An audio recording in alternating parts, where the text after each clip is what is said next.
Hello, I'm Valerie Alawiye, and welcome to this three-part conversation on creative expression and chronic illness. When people hear the word creativity, many immediately think of talent. They think of things like art, writing, music, or performance. They may also think of skill, training, or something that belongs to other people. In this series, we're approaching creativity differently. Creative expression is not limited to performance or output. It's the way you engage with the world, the way you shape your environment, and the way you return to yourself. It can look like writing, painting, or dancing, but it can also look like cooking a meal, arranging a space, interacting with nature, organizing your thoughts, or choosing how to spend a quiet moment. When chronic illness enters the picture, creative expression often changes. Some forms may become more difficult. Others may fall away entirely. Even the desire to create can feel inconsistent or distant. What often accompanies these changes is a quiet form of grief. Grief for what once came easily. Grief for how you used to express yourself. Grief for the parts of your identity that feel less accessible. This series doesn't try to resolve that grief or replace what was lost. Instead, it creates space to explore what remains, what's possible, and what may be waiting to be rediscovered in a different form. As with any conversation related to chronic illness, this is not medical advice, so please consult your doctor or other support professionals before making any changes to your care, your activity level, or your routines. What we're doing here is reflective and exploratory and is meant to support awareness, not prescribe action. Across the three parts of this series, we'll move reflectively and intentionally. In part one, we'll explore loss, identity, and permission. We will look at what it means when creativity changes and how to begin making space for yourself again without pressure. In part two, we'll focus on reconnection and experimentation. We'll consider how to re-engage with creative expression in ways that are flexible, accessible, and aligned with your current capacity. In part three, we'll talk about sustaining creativity without pressure. We'll explore how creative expression can become a part of a livable rhythm rather than something that adds expectation or strain. You don't need to produce anything for this series or to reclaim what was. All that's required is a willingness to remain open to what is still available to you. And with that, let's begin with part one.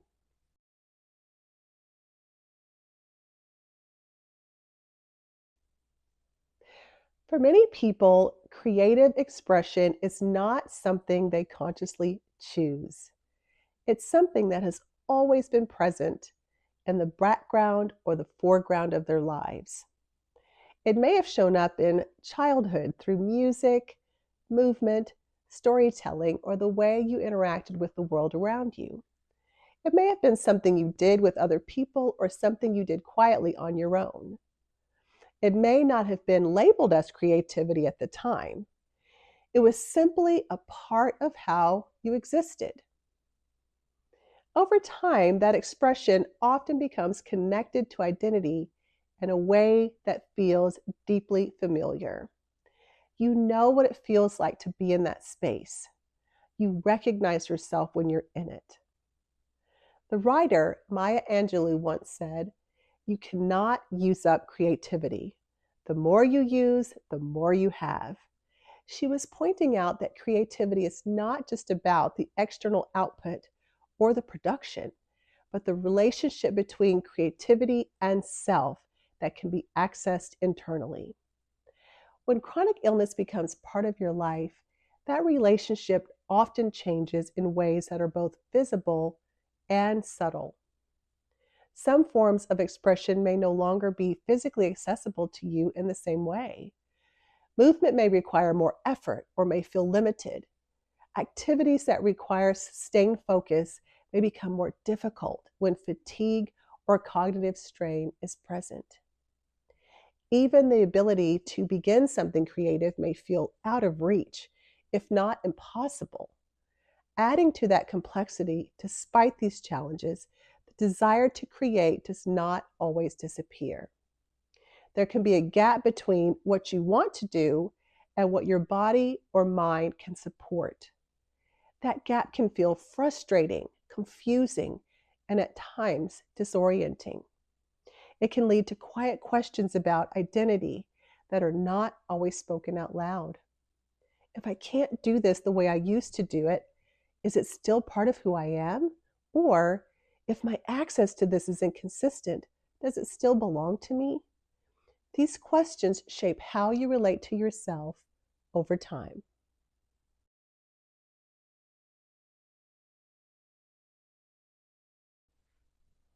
When chronic illness impacts creative expression, grief can manifest even if it's not immediately recognized. This grief doesn't always appear in obvious ways. It may not look like a clear sense of loss. Instead, it often shows up as frustration, hesitation, or subtle distancing from something that once felt natural. You may notice yourself avoiding activities you once enjoyed, not because you no longer care about them, but because engaging with them highlights what has changed. There is grief in remembering how your body used to respond to music or movement. There's grief in noticing that your thoughts don't flow onto the page as easily as they once did. There is grief in needing more intention to access something that once seemed to instinctively flow.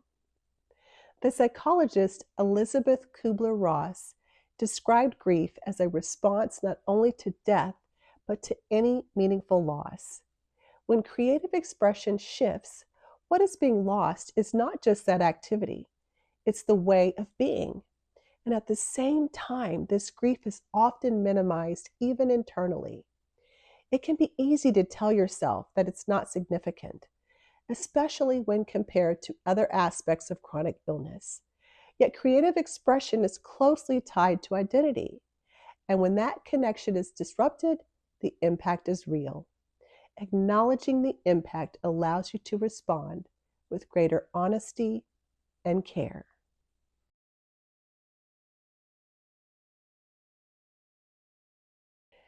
One of the ways people unintentionally limit themselves during this transition is by holding on to a narrow definition of creativity.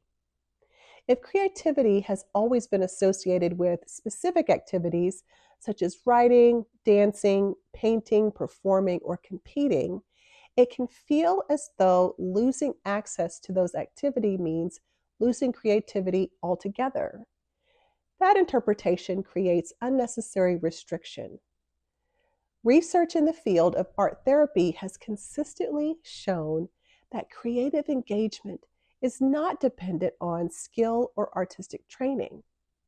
Studies have found that even brief engagement with a creative activity, such as coloring, journaling, or working with simple materials, can reduce stress hormones and improve emotional regulation.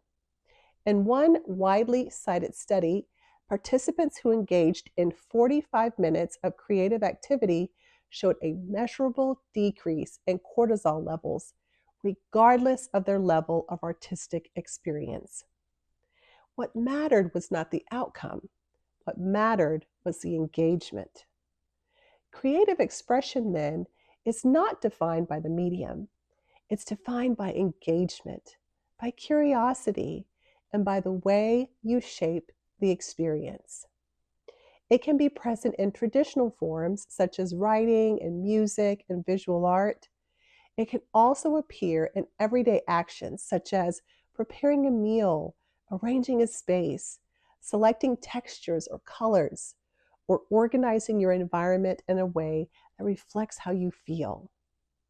It may show up in quieter forms such as journaling, collecting, observing, or curating what you consume. It can also exist in spiritual practices, in breath work, in stillness, or in the way you engage with movement, even if that movement is imagined rather than physical. When creativity is understood more broadly, it becomes more accessible.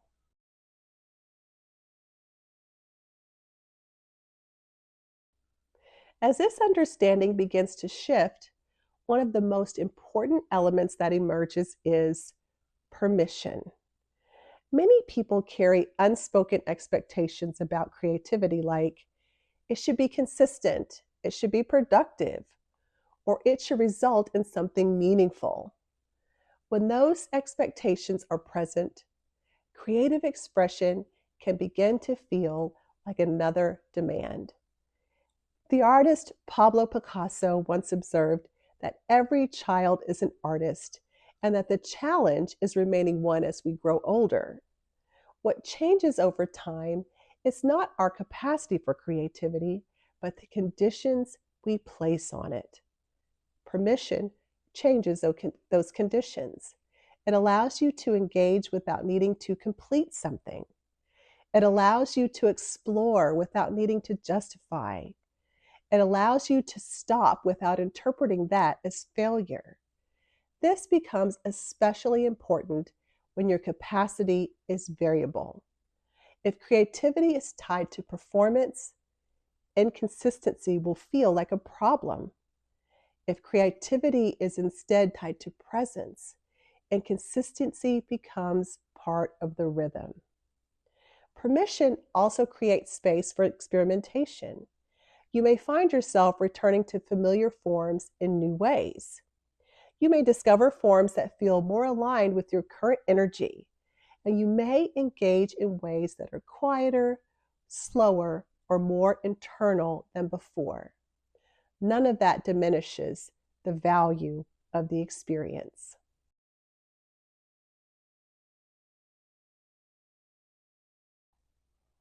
At this stage, the goal is not to rebuild what once existed in its original form. The goal is to reconnect.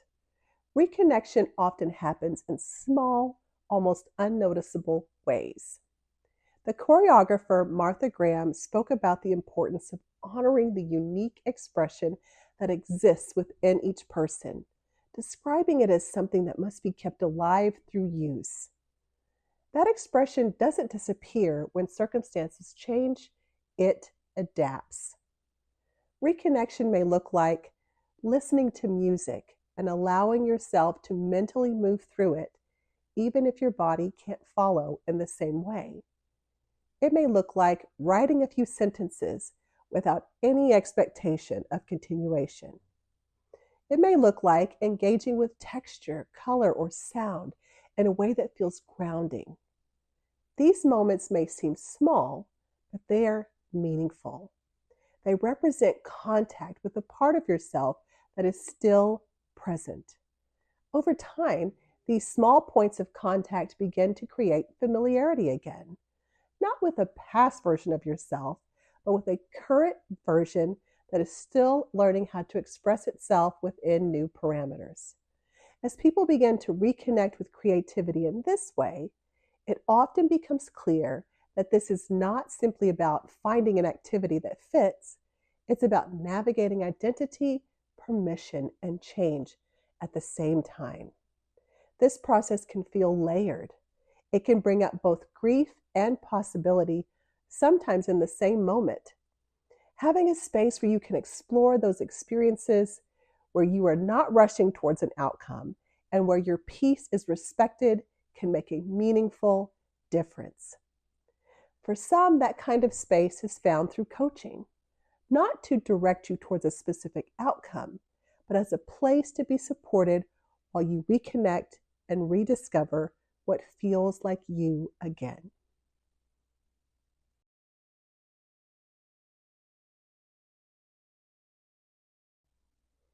As we close part one, I invite you to consider the following question. Where in your life does creative expression still feel possible, even in a new or unexpected way. You don't need to act on it, simply reflecting is enough. In part two, we'll explore how to gently build on that awareness and begin engaging with creativity in a way that feels flexible, supportive, and aligned with your current capacity. If you find yourself wanting more structured support as you explore this space, whether to process what's changed, reconnect with what still feels like you, or create space for yourself in a way that feels sustainable, I personally invite you to visit our coaching inquiry page to learn more about what type of coaching may be right for you. Thank you so much for being here, and I look forward to continuing this conversation with you in part two. Living with chronic illness reshapes every part of life, and coaches who understand that journey can make a profound difference. The Coaching for Chronic Illness Essentials Program is a 7-week foundational training that introduces you to the unique skills and perspectives needed to coach clients navigating chronic illness.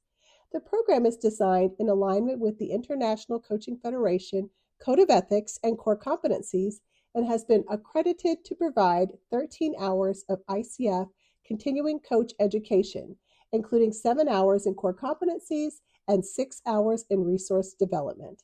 If you have ever felt called to support clients living with chronic illness and want to do so responsibly and sustainably, this coach training program was designed for you.